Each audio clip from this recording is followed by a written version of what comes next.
So I want to think us to think about how sound gets used in comedies when it becomes available. It made sense that I had better talk a little bit about the history of sound in film and the different approaches to its use creatively. Now, I've said before, the earliest period of quote unquote silent cinema wasn't truly silent, despite the fact that indeed there was no sound on the films. And this was because in the theaters themselves there would be sources of sound.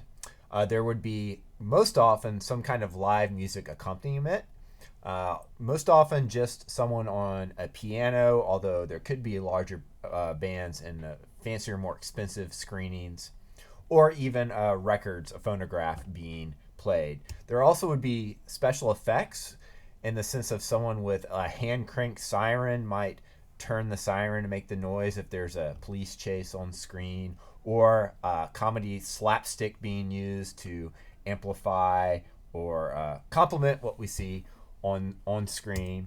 And then sometimes there would be narrators who would just be describing what is taking place to help interpret for the audience what they're seeing directly. And this was fairly common. In fact, if you go back and you read the reviews of Chaplin's Gold Rush, in which he added his own sound, he added his own narration, it was compared to those earlier theaters where you might go and there might be someone employed to actually narrate what is happening in the scenes to make it more clear to the audience.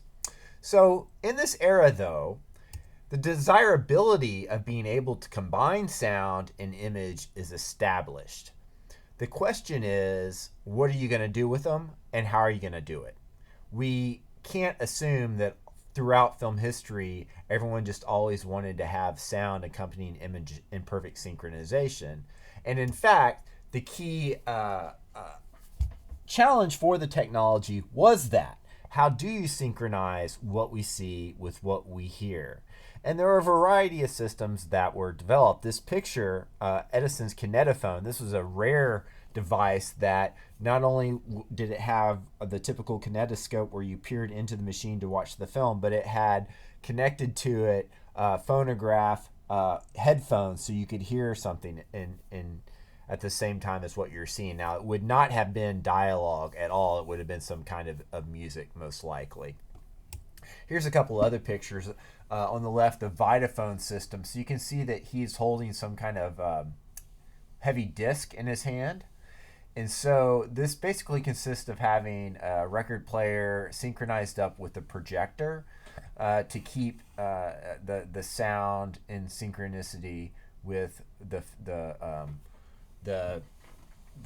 film that you're watching. So we have the sound on disc system and the Vitaphone system, and then there's sound on film, and this is phonofilm. This is an early version of this, and with sound on film, you essentially have a visual track that is read by an electronic eye, and that's transformed into sound waves. So that was phonofilm. That was an early version of that. Okay, so in the first sound films, we need to recognize, first of all, that it makes economic sense to replace the live sounds in theaters. Having someone there to play music or to narrate, that costs money, right?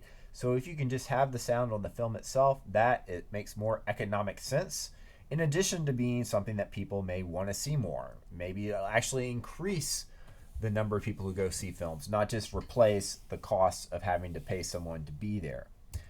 The first feature sound film was Don Juan in 1926. However, this sound was orchestra. It was music accompaniment throughout the film. And, it's much easier to do that than it is to synchronize lips and dialogue. As we all know, I know one of the most annoying things in my life is watching TV in my house from the most technologically advanced streaming platform, and yet I can't get the lips and the sound to match up much of the time, and it drives me insane in the year 2020. The Jazz Singer is the film that is generally credited as being the first sound film, even though it technically wasn't the first feature sound film. But this was because it did include dialogue. It mostly had orchestral accompaniment, but there was dialogue very briefly. He says the line, "You ain't seen nothing yet," which was a reference to sound and what we're going to see in sound film. But also singing in 4 scenes. So in those scenes, you see actually the performer singing rather than orchestra. So of course, if a performer singing, again, lip syncing is important. You've got to get the sound in sync with the performance. Although with singing, you can you have a little bit more room than you do in just speaking in terms of getting it to match. The Jazz Singer was a huge success. And after this, it was clear that sound could be more than just music. It could be more than just stage acts. People thought maybe sound film will just be for these variety films where we'll have people perform on stage and sing. But it turns out people really liked the idea of spoken dialogue. There's a film that's about 15 years old or so by Martin Scorsese called The Aviator, starring Leonardo DiCaprio. And that film is about Howard Hughes, the eccentric millionaire, aviator, and also Hollywood producer.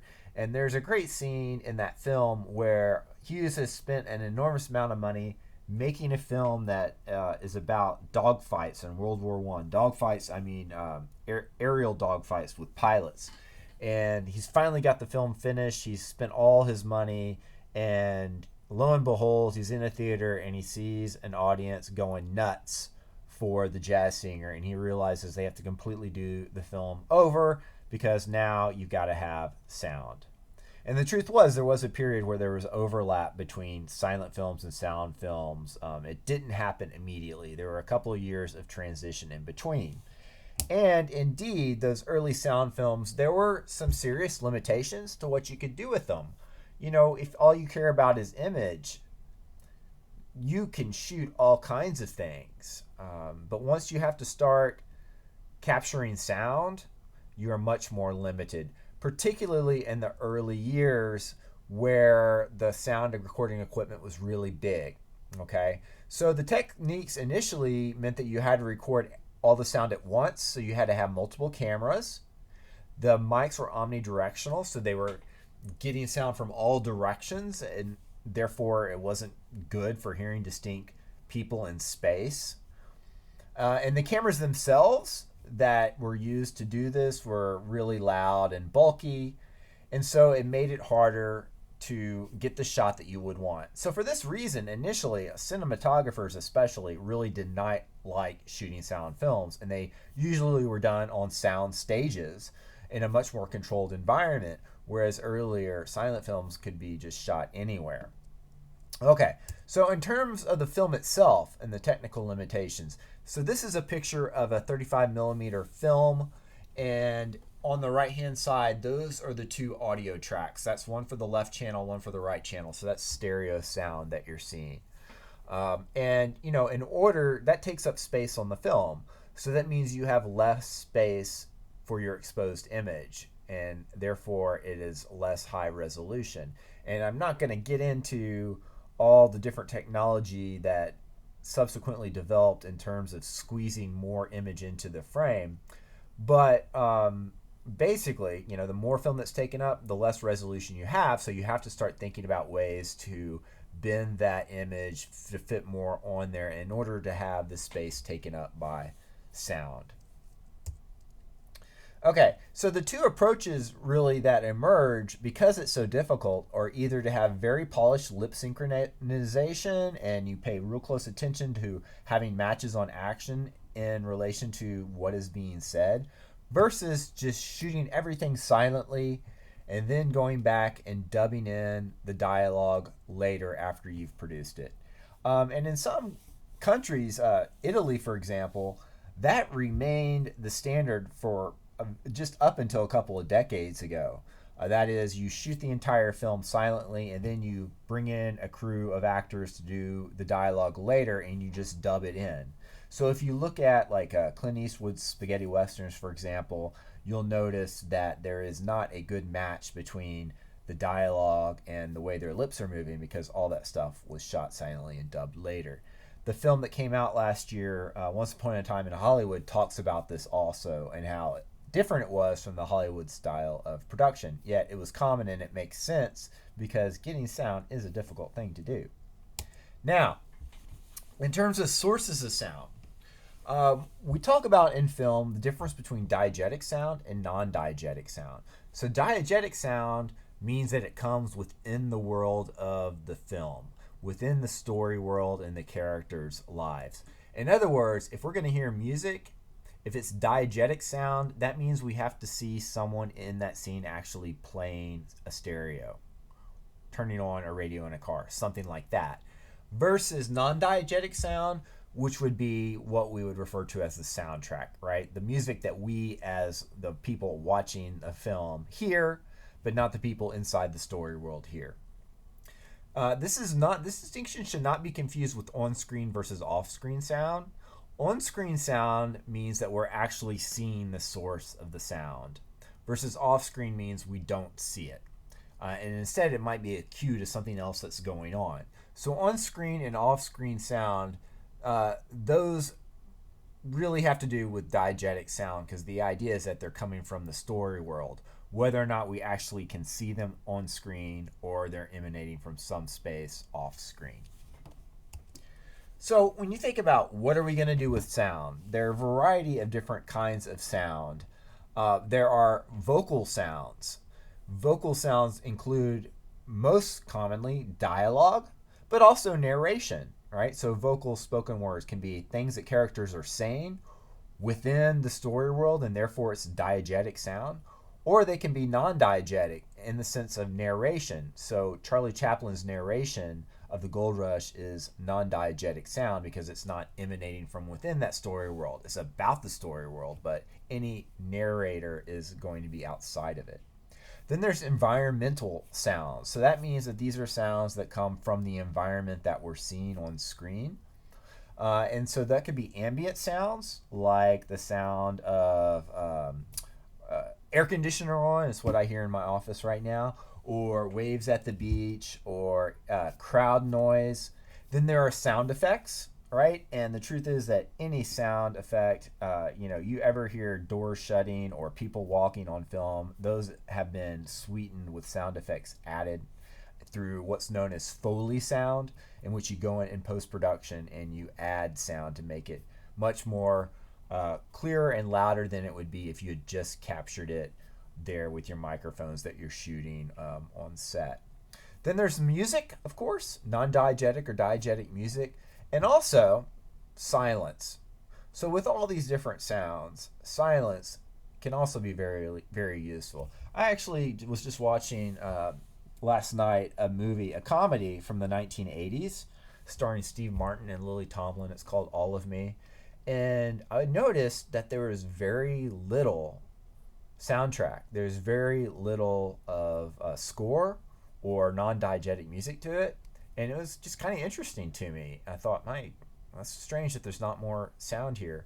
But silence, becomes that much more powerful when you have lots of sound, lots of tools that you can use. To instead use silence can be very effective.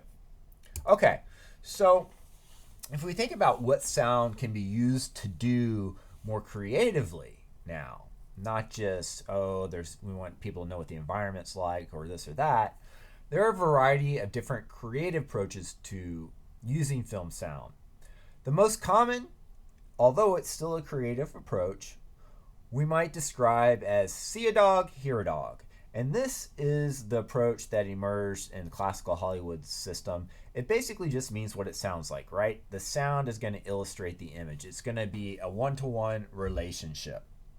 If we hear something, it's going to have to correspond to something happening in the film, whether or not we hear it. Okay? So that basically see a dog, hear a dog, we might call that objective sound. Versus subjective sound. So subjective sound means that we're hearing from a particular perspective, say a character in the film. And in this sense, sound can be very helpful for helping to bring us into someone's head, into their point of view, right? because we can recognize natural ambient sound, and when that changes and becomes subjective and becomes distorted, it's clear to us that we're going into a particular perspective. So that's a different creative approach than just the simple objective sound approach. Then there's contrapuntal. So that means using sound as a counterpoint, right?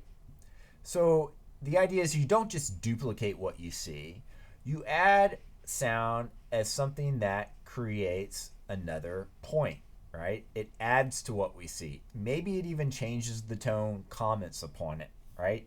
Because it's not simply duplicating it. So in that approach, you really are using sound not just to go along with what we see, but as an added element. Very quickly here, wrapping up, this is our last slide. I just wanted to show, if we go back to thinking about the production perspective, there are 4 phases of sound production. Sound design, which goes on during pre-production. And this is the approach that is commonly used where in big movie making today, where you're coming up with how you're going to approach what the sound's going to be like, how it's going to come together, how much effects you're going to have, what kind of music, things of this nature, right? Then there's recording during production, dialogue, and some ambient sounds, as well as recording during post-production when you're recording Foley sounds for special effects. Then there's the stage of editing and post-production, where you are very much going and not just picking takes because of their visual quality, but because of their sound. You're putting the sound pieces together. And then there's mixing, where you're bringing all that stuff together. This is why if you ever watch the Academy Awards, they have Oscars for both for best sound editing and best mixing because they're so different. Okay, so sound design is this overall approach that really takes place at pre-production, but also production and post-production, because you're thinking about now, how do I make this stuff consistent, right? How does this fit into the pattern that I started out with? How is this consistent to how I planned this film to be, how we shot this film, and now how we're editing it together? And perhaps, how do we need to change things or add to them? If the images didn't come out the way we wanted them to, maybe now in editing, through sound design, we can bring this into this person's perspective to a much greater extent. A great example of that is a famous scene from The Godfather. But since this is not film and culture or media forms, this is screen comedy, we'll think about sound and comedy instead.